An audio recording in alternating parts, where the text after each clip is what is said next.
Hey everyone, welcome back to another episode of Middle-Aged Barbarians. I'm Eddie. I'm Eugene.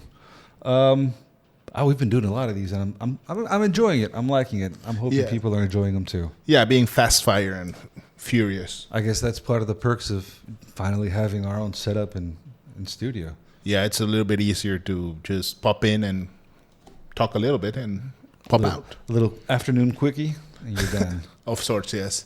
I mean, I'm a little bit old for that, but Hey man, you're never too old to pop in the studio for a quickie. yeah, there we go. So what's on the menu for today? Well, again, something that's not really your style, but I really like as well, is Druids. Druids. Druids is another thing that has been presented. And Druids also made some very interesting choices on how they work out. Can they use metal now? No, I'm kidding. I mean, Those restrictions are long gone. yeah, I know. As far gone as alignments are. Yeah, metal.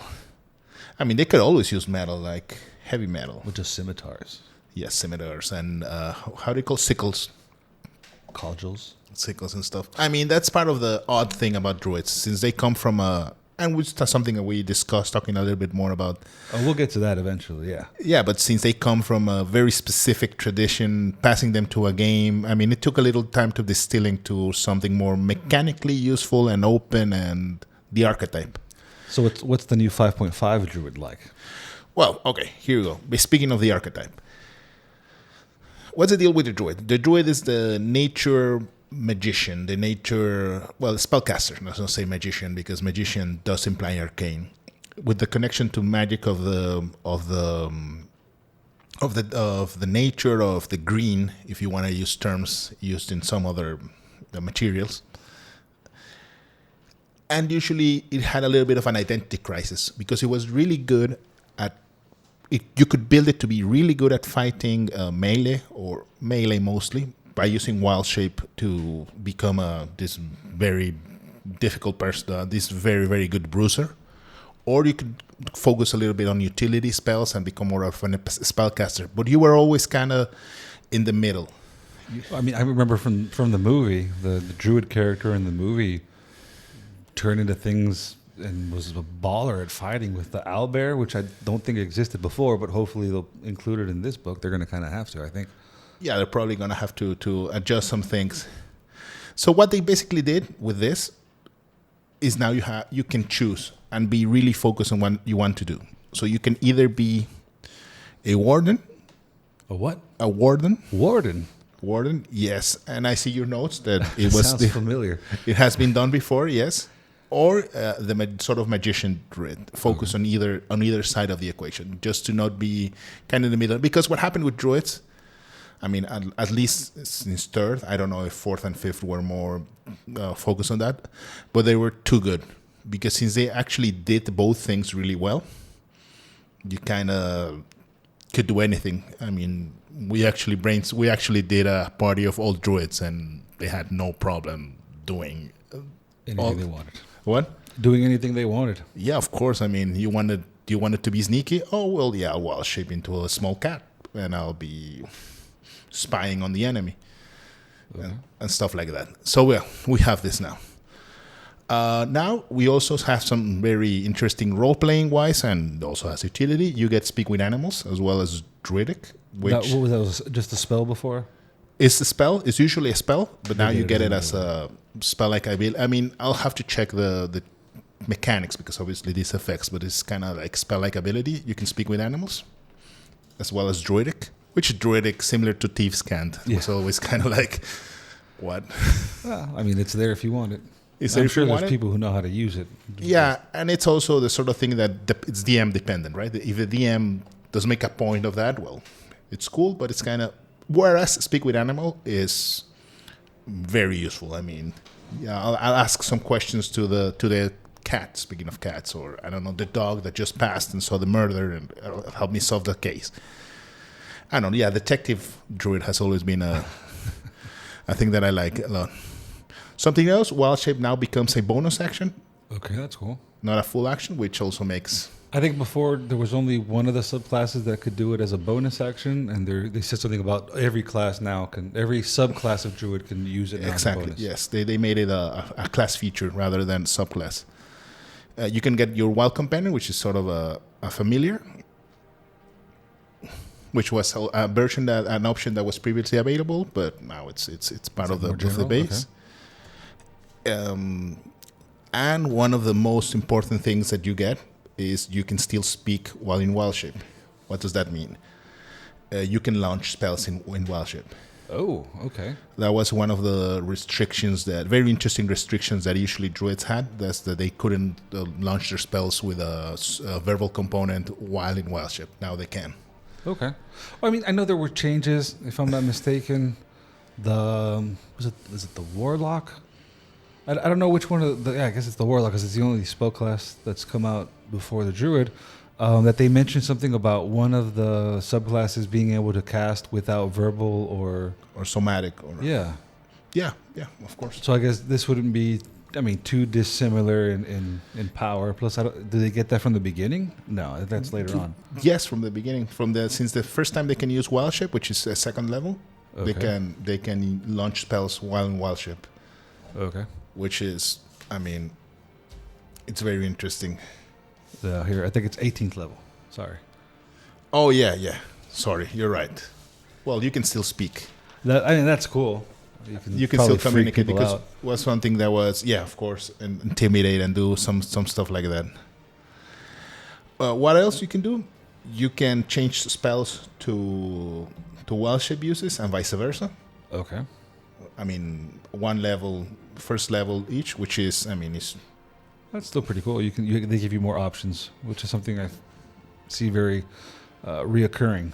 Yeah, this is kind of the philosophy of this new version, getting you more options and more flexibility. And most of the options and flexibility make sense. It could be predictable. You can probably do something similar with what we talk about the warlock. No? You can do something similar by changing your boons with your invocations, which before were two different things. Now they're the same pool of option. You have something similar here. Okay. What about the subclasses? Which ones did they mention? Well, they mentioned 4 subclasses. Again, a pattern of what we're going to get on this first book, and probably some more on the following books. The first one is the Circle of the Moon Druid, which is kind of the more wild shape based, nature connected druid, and they get a lot of stuff. When you're in your wild shape, you get a lot of bonuses. You can also heal more easily in this manner, and you get radiant damage eventually as a sort of when you transform, you're sort of a moon beast with this magical good aligned thing.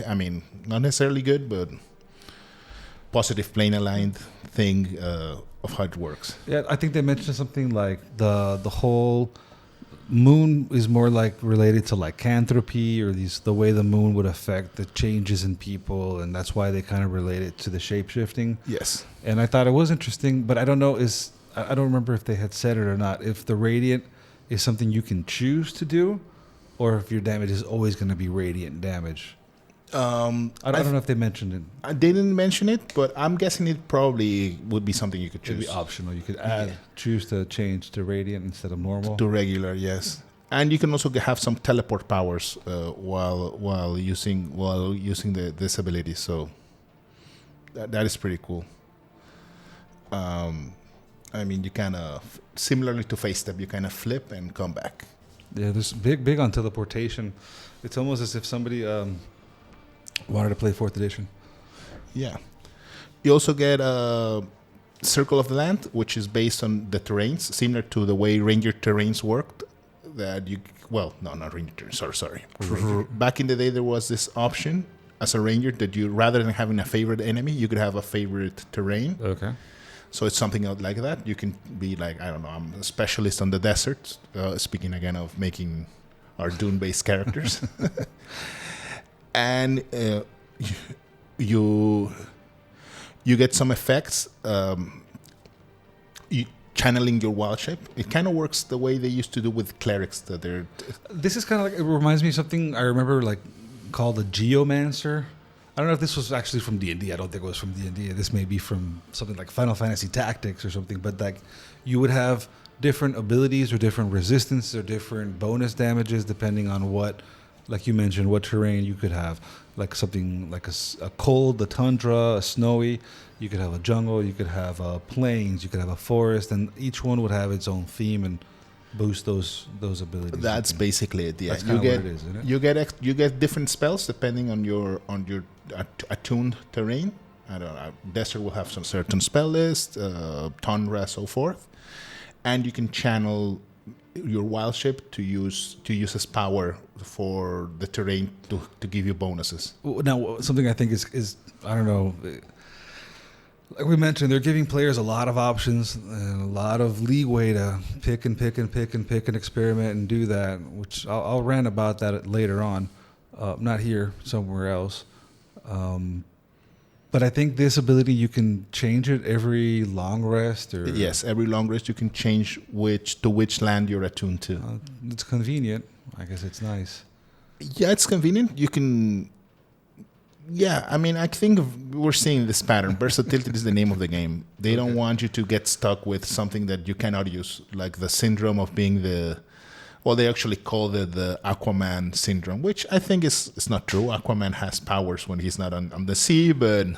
Oh, well, that's because there's another subclass. Isn't there one circle of the... Of water, yeah, but of the sea. Yeah, but it's the same principle. Probably if you're not in the right terrain, you don't have the right... Well, that's why it's of ocean and storms. Yes. Was the way they kind of justified that. So you're basically Aurora? Yes. I don't know who Aurora is, but yes. Isn't that her name? Which one? Storm? Oh, Aurora Monroe. Yeah, that's right. You're basically Storm. Yeah, that's correct. You are Storm, which is something they said kind of jokingly. I thought that's what they were talking about. No, but yeah, yes, you are. You eventually start launching like your stormic powers, and you become the storm. And what I thought was kind of cool about that one is I think they get a swim speed, and then later on they get a flight speed, which is kind of. I mean, I'm sure there's other ways you could fly. You don't have to be a I mean, you can Druid. Turn into a bird. Your eyes turn white and you shock people, and yeah, of course you can turn into a bird, but it's not. It's not you the same. Actually flying. Yeah, I had that controversy with a player back in the day. That one, he wanted to float all the time. I was like, no, that's too broken. You can use spells to fly. But that's not the point. That's not the point. You can float 2 centimeters above the ground. It's functionally the same, but it looks cool. Yeah. So that we get this. And you can kind of... A lot of this stuff, rather than being too terrain dependent, you can basically invoke it wherever you are. I mean, even you're in the desert, you can, I don't know, call upon the power of trees, and trees will come out of the desert and give you benefits and so forth. We'll have to be the specifics of how it's going to work. But so it's not like Frozone that has to have water with him all the time so he can use it? No, that's they're trying to avoid that. Okay. Which, I don't know. That's fine, I guess, yeah. That's fine because a lot less bookkeeping. Because I still remember on 2nd edition when you actually had to bookkeep. Well, you didn't have to, but if your DM was strict about it, you had to bookkeep your material components, and it's like, yeah, that's. I mean, strictly, you should be using either at least a material, like there's a magical material pouch that gives you the basic stuff whenever you need it, but you have to keep track of the more expensive spells. If not, you debalance. Although, I mean, they haven't mentioned much except that there's a whole new lot of spells, and it's a whole new organization of spells.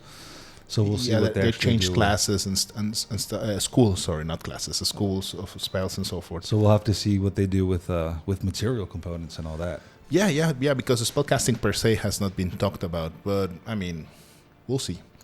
And there was one more. I think it was the Circle of the Stars. But I'm not familiar to how it works in the original version. So I don't know. I've never played. Let me see. I think I wrote something down. It says basically like the Tasha's version. So it's new for somebody, but it's in the Tasha's. So I guess that's it. It's just more starriness, more starry fun Druid. Yeah, so... But I mean, it looks that it's interesting that you have to choose your path a little bit from the beginning if you want to be either more fight oriented or more spellcasting oriented. I mean, you can still wild shape if you're even a spellcaster druid, but it'll have a different use. And also the uses of wild shape as the energy to fuel your other abilities is also very interesting. And the fact that you can change spell slots for it. I mean, it has I don't know.